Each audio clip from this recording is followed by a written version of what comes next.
It's the nation's favourite antiques experts. Behind the wheel of a classic car. This car dances. And a goal to scar Britain for antiques. The aim? To make the biggest profit at auction. But it's no mean feat. There'll be worthy winners Tickety-boo. and valiant losers. Oh dear. Will it be the high road to glory I feel like we're in a James Bond film. or the slow road to disaster? This is Antiques Road Trip. Yeah.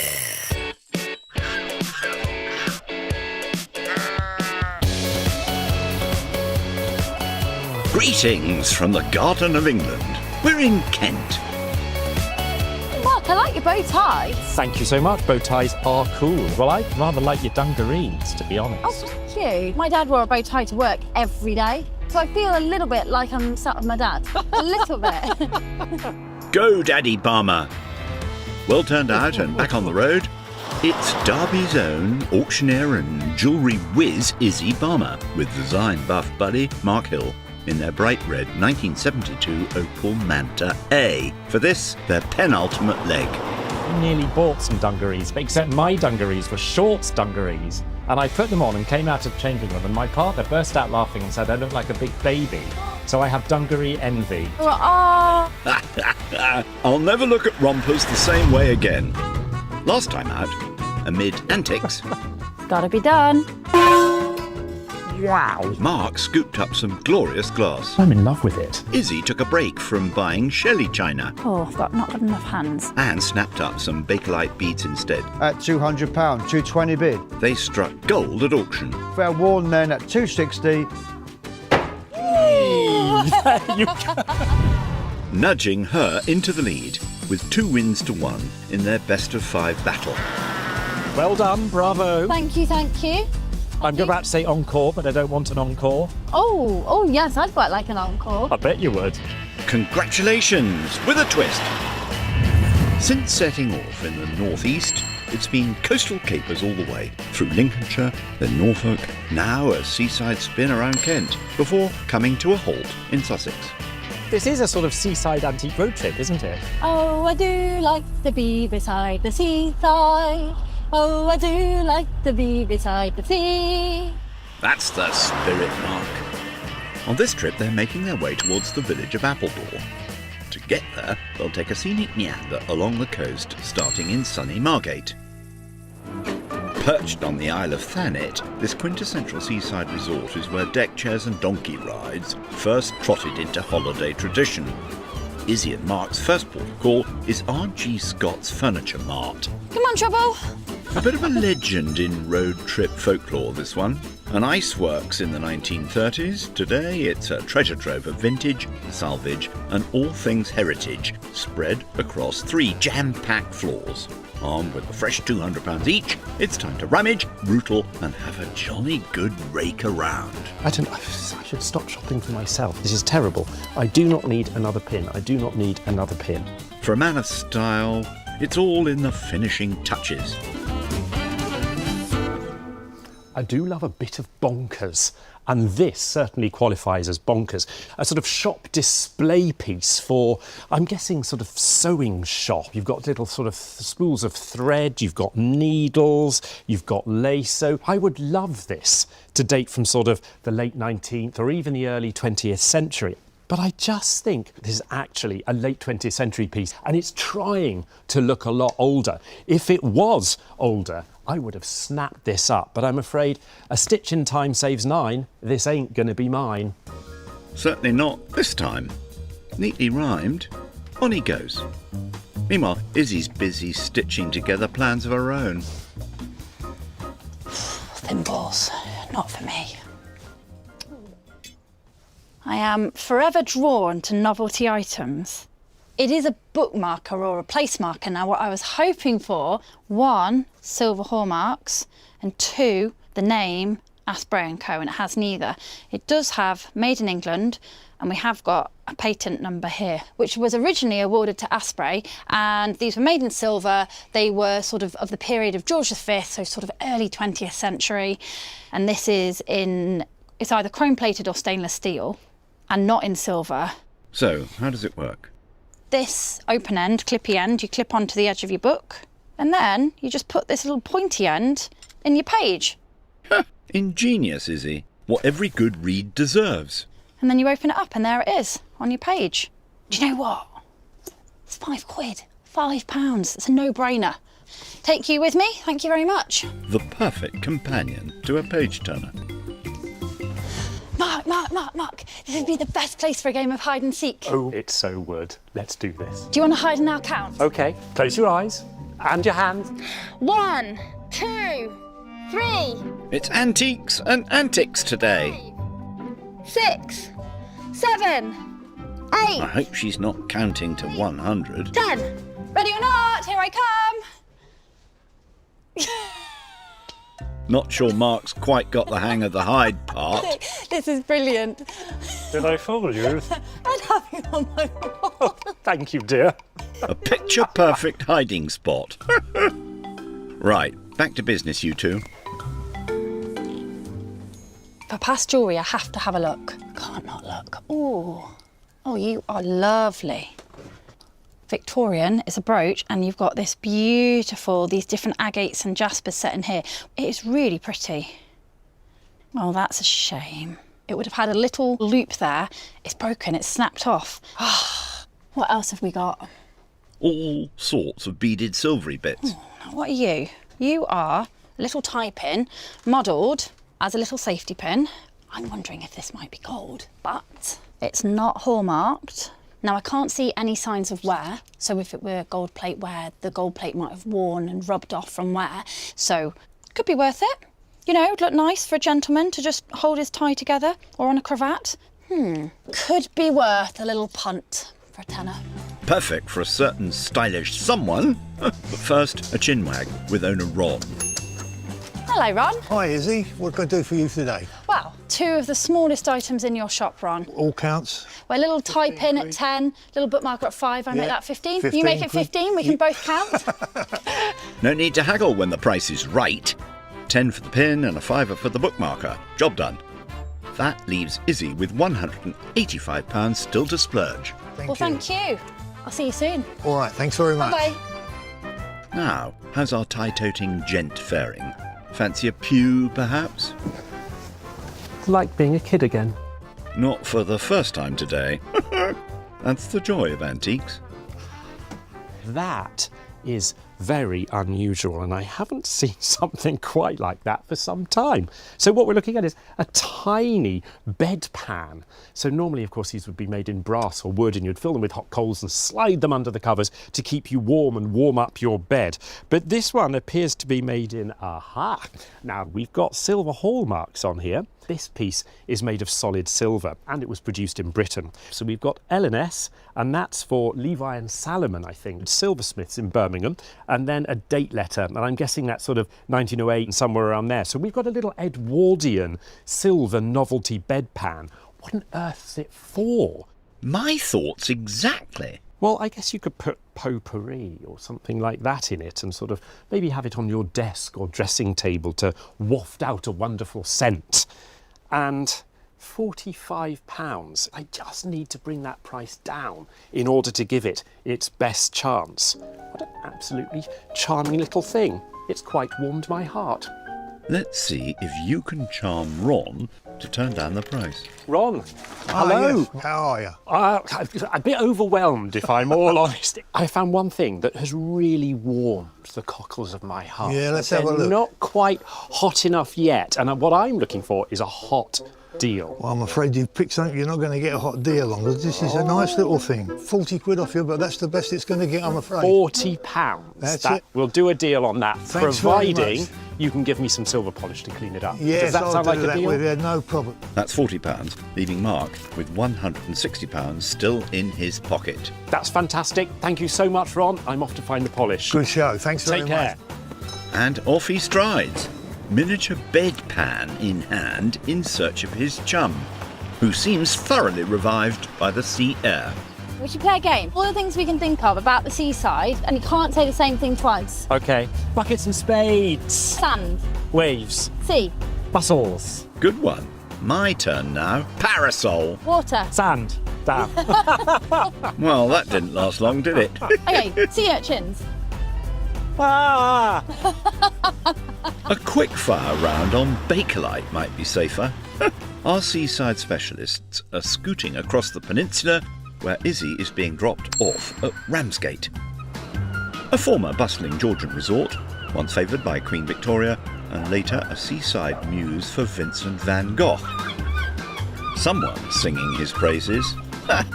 Izzy's headed to Petticoat Lane Emporium, a vast and storied space that's seen it all.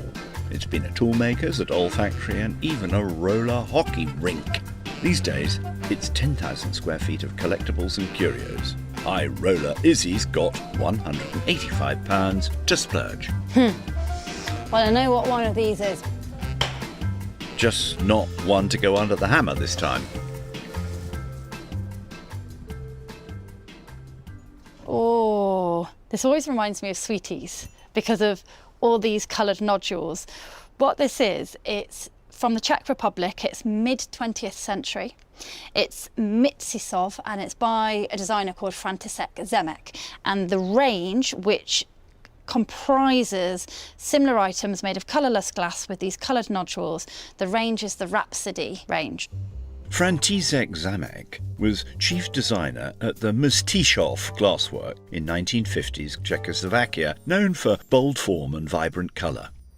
Now, it's £25. It's in good condition. I think it's worth an ask as to how much it could be. Tempting as a jar of bonbons. For now, it's back on the road, where Mark is riding solo with one eye on the scoreboard. She's on it, that Izzy Barmer. Her knowledge is like the contents of an encyclopedia, able to spot those hidden bargains. Van Gogh lived in Ramsgate at some point in time, and, you know, it would surprise me if she came back with a Van Gogh. Yes, and ever so likely. Mark's making his way a little bit further along the Kent coast to the historic town of Deal. Overlooking the English Channel, it boasts a Tudor artillery castle built by Henry VIII and a colourful past as a smuggler's haunt. And, with any luck, Mark will be bagging a deal of his own at Quill Antique, This looks interesting to me. where he's welcomed by the owner. Hello, Alan. Hello, Mark. Wow. It's a feast for the eyes. Where do I start? I'm going to go off and have a wander. And a proper rummage too. No stone or potential gem left unturned. Look at all of these objects. An interesting looking fellow over here. So this is not a model duck that you might stick on the end of a mantelpiece or put in your bath at bath time. This is a duck decoy. Duck decoys have been used for centuries, first crafted by hunters to attract wildfowl to land on water. They'd fly down, swoop to surround the other ducks, and then blam! Steady on. Duck decoys have become incredibly collectible. They're being massively reproduced today, however, so I'm looking for signs of wear, and there is a little bit of damage to his beak. I don't think it's greatly old, but I'm certainly thinking it's earlier in the 20th century. I like his painted eyes. No price on him. He may well be a good possibility for me. I shall seat him back up there for the moment and carry on hunting. Getting his ducks in a row, eh? Or one of them anyway. Meanwhile, over in Ramsgate, Izzy is still on the lookout. I know what this is. I don't even need to turn it over. It's Charles Wildman, it's Foley China, it's Early Shelley. And I have been buying Early Shelley, Charles Wildman, all week.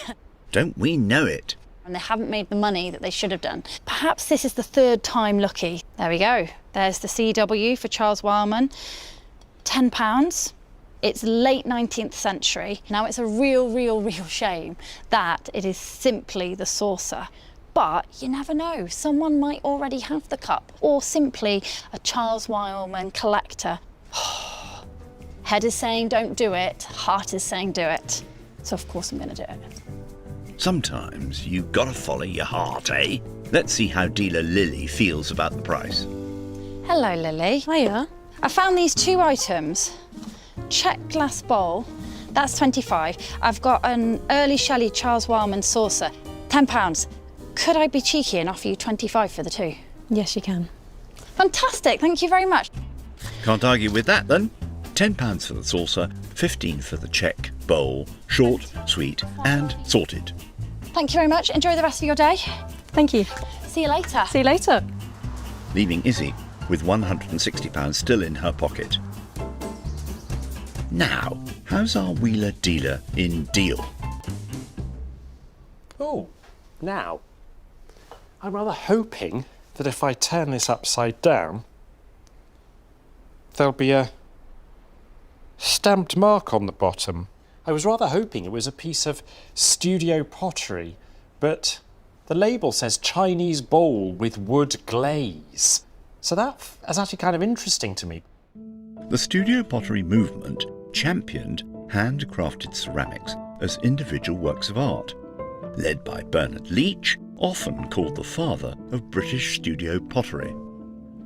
So a lot of the studio pottery pioneers like Bernard Leach were heavily inspired by Chinese, Japanese and Korean ceramics, and probably something along these lines. I really like this sort of dripped, earthy brown glazes here, and I love this sort of scored effect running on the inside as well. There is something so very studio pottery about it. £30 on it. Well, I think that's something I'd like to have a conversation with Alan about. Sounds like that might have bowled him over. Perhaps Alan can shed some more light. Alan, hello. Hello? So here's a rather interesting bowl, sort of studio pottery or Chinese maybe. I can't see a mark, No. although I'm wondering what that mark is there. Looks possibly like Studio Mark. I think it is.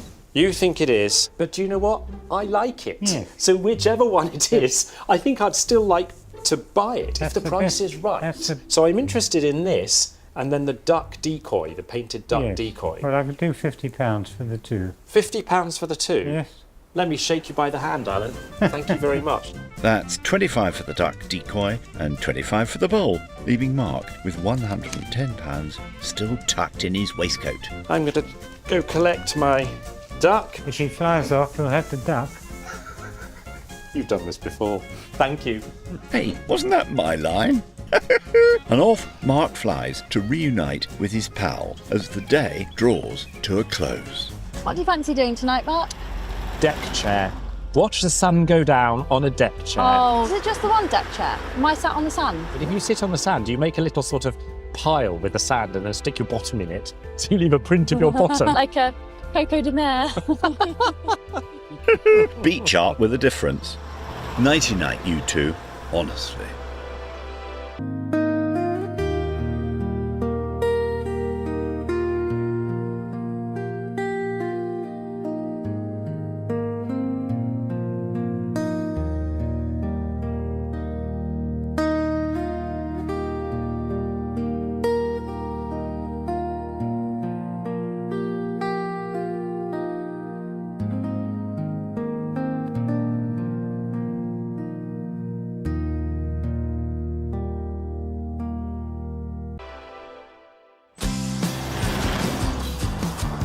Good morning. Good morning. Oh, we are bright-eyed and bushy-tailed today. Do you have a morning routine at all, Mark? I do. I mean, I go through all my ablutions and all the rest. And then it's coffee. Coffee, coffee, coffee. Ideally sort of on the edge of an Italian piazza. Not quite Tuscany, but the Kent coast has its charms. 1, Yesterday, in between shenanigans, 3. Izzy went on a bit of a spree, snapping up a tie-pin, a bookmark, a solo saucer, Oh. and a check glass dish. This always reminds me of Sweeties. And all for just £40, leaving her with a resplendent £160. Mark also had a good splurge, spending £90 on a glazed bowl, a duck decoy, and a mini silver bedpan, It's quite warmed my heart. leaving him with £110 for today's explorations. So what's Miss Moneybags going to buy today? Something fantastic. Naturally. But before the shopping resumes, There's a brief detour with Mark being dropped off in the seaside town of Folkestone. We're going to be flying solo at this next one. You'll have to put your big boy pants on. I'm sure you'll manage without me. Think of me though, won't you? Oh, I will. Don't I'll you be worry. thinking of you. That's a lie. It'll be too much fun. A fond farewell. Almost. Folkestone has long been a bustling port and fashionable seaside resort, once attracting distinguished visitors like Agatha Christie, Charles Dickens and H.G. Wells. But today, its story also includes a proud Nepalese community rooted in the town's long military ties. Mark's heading to a Nepalese restaurant to meet former captain and Nepal-born Ram Bahadur Pun. Ram, Hello, Mark. Good to see you. Thank you very much for meeting me. So this looks delicious. It is a very common dessert in our Nepalese cuisine. Sweet sponge soaked in the yogurt. I'm going to have a go. That is actually quite delicious. So tell me, what brought such a large Nepalese community to Folkestone? Former Gurkhas who were actually served in the British Armed Forces were given right to settle in the UK. And many of the Gurkha veteran and their family choose to live in Folkestone due to military connection. Most of the people here actually, they are based in this barracks. And I myself, I was based here during my service. Cool. And then area being very friendly, the local people has been very supportive to the Gurkha community here in Folkestone. Folkestone's military roots run deep, from coastal defences built to deter Napoleon to its vital role as a departure point for troops during both world wars. In more recent times, it's become home to the Gurkhas, elite soldiers from Nepal, renowned for their courage, loyalty and fearsome skill. They served in the British Army for over 200 years. Since 2000, the Royal Gurkha Rifles have been based at Folkestone Barracks, with many choosing to settle here after service. So although you've been travelling all over the world and you were born in Nepal, would you call Folkestone home? Yes, we do. And that's why we actually settled here with my family to UK, provided a good opportunity for my family. This community was established to support the need of the 1,000 household people of the ex-Gurkha veteran and Nepalese community here. To bring people together and keep traditions alive, the Folkestone Nepalese community runs events, classes and activities at their centre. That's Mark's next stop, where he's meeting Kanchan Rokar Magar, the centre's coordinator. Hello, Kanchan. Welcome to the community center. Yeah. It's a hive activity. There's a lot going on. Yes, we have Nepalese handicraft and student chat running here at the moment. Everyone here are the wives of the veterans, Gurkha veterans who served in the British Army. I've never seen weaving like this before. Okay, It's around the back. Yeah. After you. Let's have a look here. That's the ancient art of backstrap weaving. It's amazingly colourful and so intricate as well and very geometric. It looks fascinating. Where did you learn to weave like this? Aunty तपाईलाई उहाँले सोध्नुभयो तपाईले यो कता सिक्नुभयो अरे यस्तो बुन्नुको लागि? यो चाहिँ मेरो नेपालमै हो. Yeah, she learned it in Nepal. She's making a bag. It's very popular in the Nepalese culture, so they wear the bags whenever they go outside or attend events or for everyday use. This is going to sound a ridiculous question, but do you think I could have a go? I don't think I could do anything as complex as that, but... Yeah, of course you can have a go, yeah. Righty-ho. Looks like something for Mark to put his back into. Like this, right? Let's get him all strapped in and see what he's made of. This goes around here. Okay. Insert it in between. Okay, so that goes in here. Yeah. Uh-huh. And now I put it like yeah, this. Put it, yeah.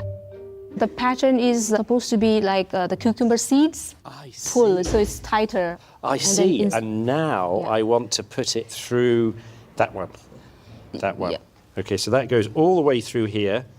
And then, yeah, like this. Ah, there you go. But I've got to do it again here, haven't I? So now I've got to pull that through here. And then I count 1, 2, 3, 4. Somehow, I don't think that bag's getting finished anytime soon.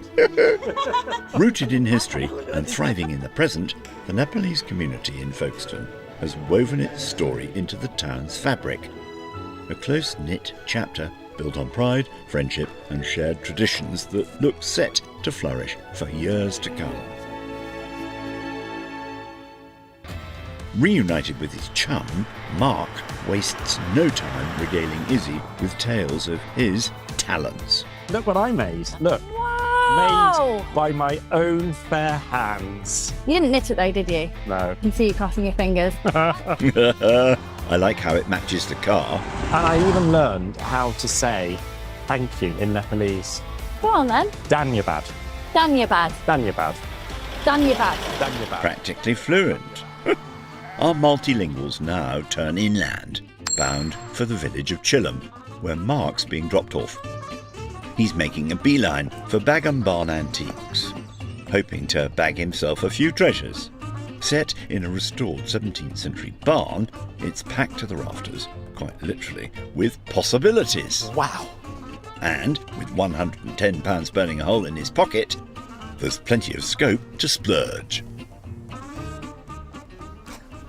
I can't resist picking up vintage fountain pens. I love them. And this one, it's by a company called Waterman. If you really want to go for the big names, Waterman, Parker, Mont Blanc, Conway Stewart in the UK, and you're really looking ideally for that classic period of the fountain pen. So sort of from about the 1910s up until about the 1930s. And this, with its flat tops, dates exactly from that period. And I think this was made in America to stick in your pocket. So it's known as a vest pocket pen. So I would slip it into, don't forget Americans call waistcoats vests, my vest pocket. And you know what? For £28 for a pen that's nearly 100 years old, that's going into my vest pocket and off to the auction. A classic choice. Let's hope his Nibs does rather well out of that. Meanwhile, his co-rider is gliding solo towards her next shop. I'd like to find something a bit different because I've bought a bit of glass and I've bought a bit of china and I've bought a bit of jewellery, so it'd be nice to buy something different. Good plan. Izzy is making tracks towards the little village of Appledore, the epitome of countryside charm. With over 1,000 years of history, Appledore has seen it all. Trade, conflict and settlement, leaving its mark as a village with a story to tell. Izzy's pulling into Station Antiques, once a railway goods shed, now a bustling hub for all things vintage and collectible. With £160 in her pocket, she's steaming ahead into a world of possibilities, inside and out. Any queries? Dealer Anthony is on hand to keep things on track.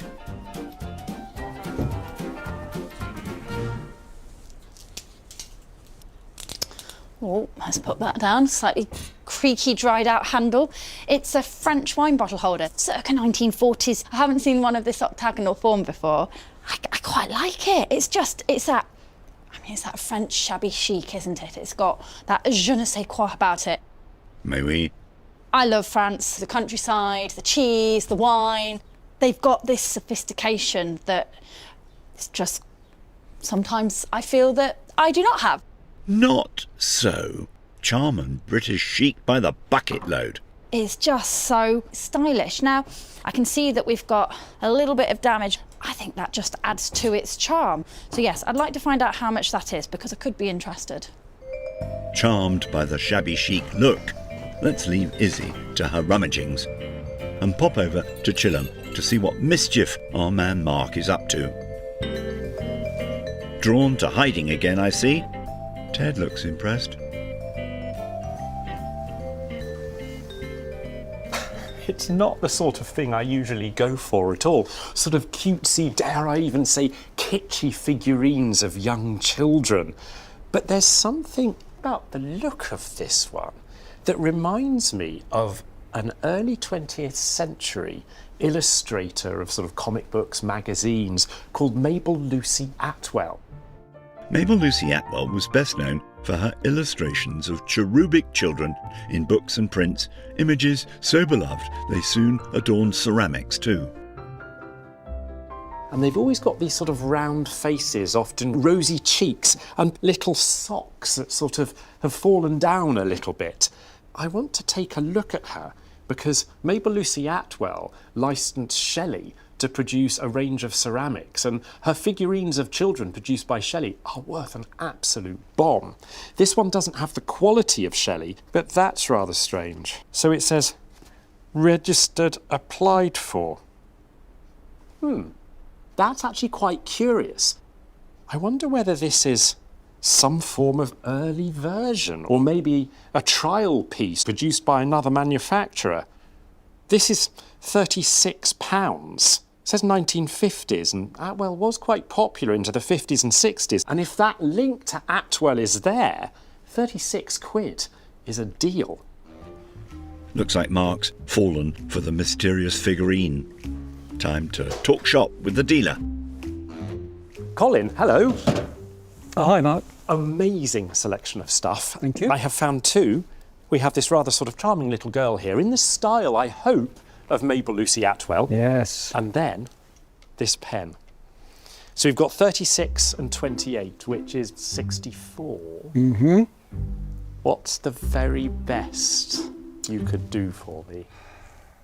Special price for the two would be 55. 55. 55. Let me shake you Thank by you the very hand, much. sir. Thank you. That is fantastic. Nice little discount there. 25 for the fountain pen and 30 for the little figurine. Fabulous. Thank you very much indeed. Thank you. And off she goes for a gusty walk to the auction. Thank you. Thank you very much. Leaving Mark with £55 unspent. Let's pop back now to Appledore, where Izzy's having a good mooch around the yard. Oh, wow. These are huge. Almost Izzy-sized. Huge hinges. Cast iron. Now, they've been repainted several times in their life. We've got remnants of green, blue and white. And they're going to be off a church door. They look like they could be French. But you can just imagine, can't you, a huge wooden church door, and you're going to need these big hinges on it as well. £250. Wow. I don't have £250. I'm not going to be able to get those, but it looks fantastic. They may once have opened grand doors, but for Izzy, that's a firm close today. So it's back to plan A. That slightly smaller bit of Gallic metalwork. Let's find the dealer. Hello, Anthony. Hello, Izzy. Wow, I found this bottle carrier. Anthony, there is no price on it. Oh, unfortunately, we try and price everything, but it doesn't always work. However, I know what it's priced at. 15. Are you sure? I'm quite sure, yes. That is less than I thought you were going to say, so fantastic. Fantastic. Thank you Great. very much. Fantastique! Indeed. A short and sweet deal for £15. Thank luck. you very much. OK, great to see you. Bye-bye. Leaving Izzy with a whopping £145 unspent. And off she goes, with a hint of French flair, to reunite with her chum Mark, who's having second thoughts. Could you see me buying like a 1930s to 50s ceramic figurine of a young girl on a gusty day holding onto her hat? I don't think you'd ever buy something like that. And I don't think anyone else would buy it either. Mark might need a little lie down after that. Luckily, it's shut-eye time.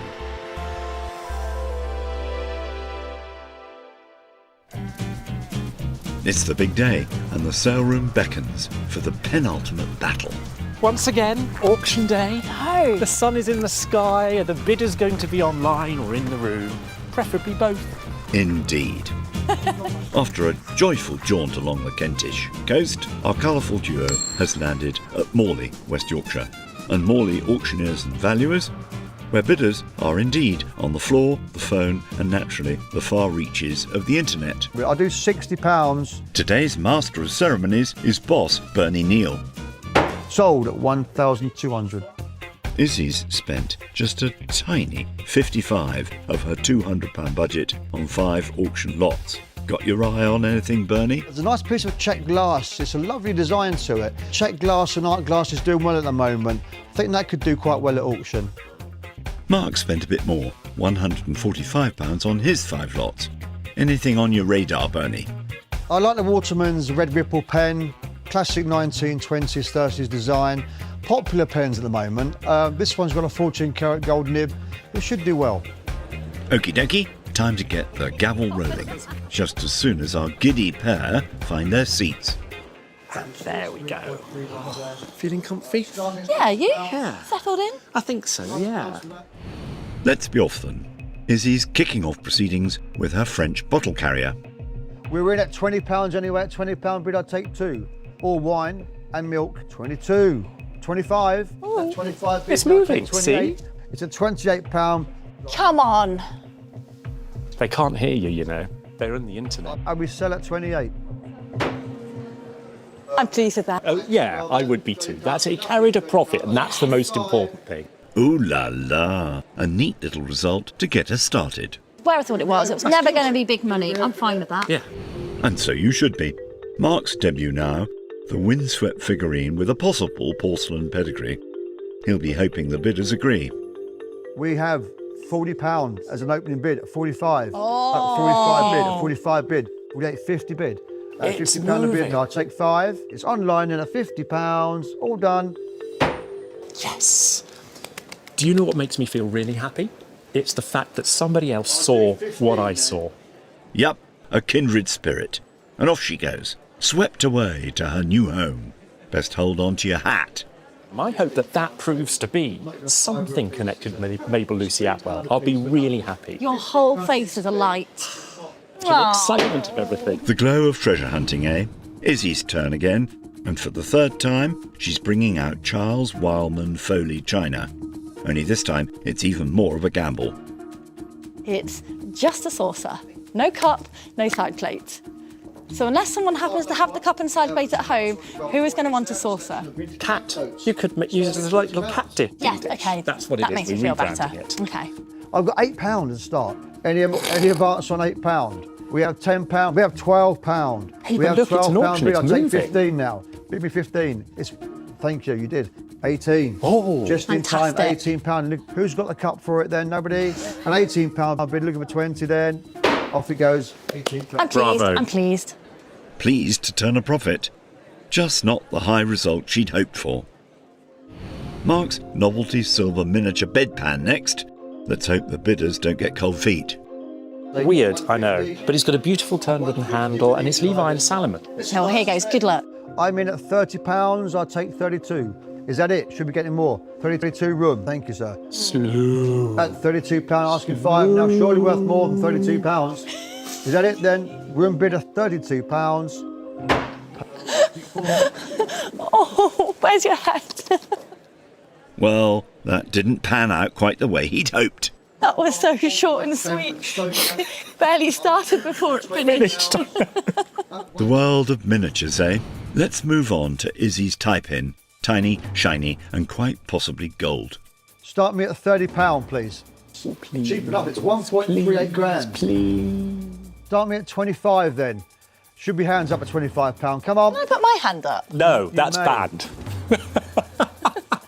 £20. It's got to go. I forgot we bid. I'm Mark Gold. Yay! Hooray! He's alive. At £20, your bid, sir. The nappy pin. There we go. It's not a nappy pin, sir. Ignore him. Pinned down a profit with that one. That's a small profit. There you go. Yeah. Happy? I'm happy. Good. Next up, Mark's decoy. No longer luring waterfowl, but hopefully reeling in the bidders. Bit worried about this one. I think it might be dead in the water. Oh. This is my favourite lot of the auction. Yay! Just kidding, just kidding. Oh. £30 is the bid. And decoy, off he 35. goes, up into the sky. £40 bid, I'll take 42 now. At £40 bid, 45. I am amazed. £45 then, we say, we are sold. Do you know what? What a beautiful duck. Well done. What a beautiful And duck. someone has overlooked its damage and is giving it a home and loving it for what it is. Thank goodness. And off it flies to pastures new. That little uplift seems to have pleased everyone. I think it shocked him too. Smiling faces all round. Izzy's up again with her colourful check glass. £30, please start me, somebody. £30, come on. Start me at £20, somebody, quickly. £20, Gentleman's bid at £20. It's in. £20. 22. 25. Slowly but He's surely. bidding. Any further interest? Doesn't look like it. We sell then to the room bidder at 25. You've still made some money. That's true. Yeah. Profit always brightens up the sale room. Feeling happy with that? Please. Yeah. Yeah. I would. Yeah. Mark's penultimate lot now, his porcelain bowl, newly confirmed as studio pottery produced by Scottish ceramicist Sarah Jane Selwood. Start me at just £20 for it. Where are we? Start me where? £15. Oh. On Scottish. Her work's in the Victoria and Albert Museum. Start me at 10 then. Oh Come on. my. Yeah, we're going to bed. £10. Wow, it's tough Just out 10. there today. Is that it then? The hammers goes down reluctantly at just £10. It just goes to show. Ah, the ups and downs of the sale room, eh? Still a stylish piece. I'll take two. Bring come here. For once, I am speechless. And you know what that means. Finally. Chin up, still more to play for. Izzy's final lot now, one for the literary enthusiast. A spring-loaded bookmark from the 1930s. Are you much of a reader, Mark? I grew up always having my nose in books. My parents were like, hello, we're here, do you want to eat? Did you ever need a bookmark? No, but I have a feeling you're going to try and sell me one. Yeah, I am going to try and sell you one. Where should we be with it? Start me at £40, somebody. Go on. Where should we go? £30 to get going then. Come on, £30 for it. Listen, I'm sorry. We'll take it to £20. £20 we're in at £20 bid. I'll take Okay, that's good. There Good, we good. go. 25. 28 bid now. 28. I'll take 30. It's on the go. £30 bid now. £30 bid asking 2. 32. Smile. Oh, yeah. Last chance then at £32 we say sold. Delighted. Yeah. Well done. Thank That's you. a really, really good thing. That little profit will put a spring in her step. What an unusual thing. I mean, if you've got everything, that is exactly what you want to get. Beautiful. Yes. The perfect gift. Mark's final lot now, and the auctioneer's top pick, the Waterman's Red Ripple fountain pen. My brother's favourite colour is orange, so he'd be interested. Is he bidding? No. We're in at £50. I'll take 5 at 55 bid. £60 bid. Any further then? At 65 bid. It's Still going. 70 bid. Keep going. At £70 bid. Fair warning, I call you at £70. No. 75. No. Yay! All done at 75. Woo! Now that's the right stuff. You certainly made your mark there, Mark. A flourish at the finish. I think we need to work this one out. I need a pen and paper. Come on. Aha! Allow me to tot up the totals. I'll have them with you in a jiffy. Mark, despite a few tidy wins, came away with a modest profit of £9.21 after auction fees. While Izzy, also after sale room costs, fared a little better, banking £29.43. Which means she is today's winner, nudging the tally to 3-1. So she can't be beaten. All accumulated profits at the end of the week go to children in need. Hey, well done. Thank you. Well, I couldn't have done it without you. Oh, bless. Well, I think we work well together as a team somewhere there. Still the best of pals. Next time, there's one last spin of the wheels. Let's go out with a bang. Oh, yes. Expect surprises This is like treasure. and fab finds Now that does look interesting. Bingo. as they reach the final showdown. I am definitely going to go all out to win. Sorry,